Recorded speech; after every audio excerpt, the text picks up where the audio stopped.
चलिए इजाज़त चाहते हैं, इंशाल्लाह फिर मुलाकात होगी। जैसे मिले यहाँ किसी और जगह मुलाकात होगी, तब तक के लिए इजाज़त। बहरहाल बहुत अच्छी जगह, बेहतरीन जगह है यहाँ घूमने की, बेहतरीन हरियाली है, पानी है, मछली है, सब कुछ बहुत बेहतरीन जगह, बहुत बेहतरीन जगह। मछलियाँ देखे खूब टहल रही हैं, बड़ी बड़ी मछलियाँ हैं, छोटी मछलियाँ हैं, काफ़ी अच्छी जगह है, काफ़ी अच्छी जगह है।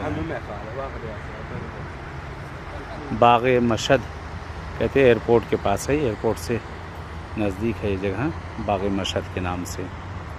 बहुत प्यारी जगह, छोटे छोटे झरने हैं, झील है।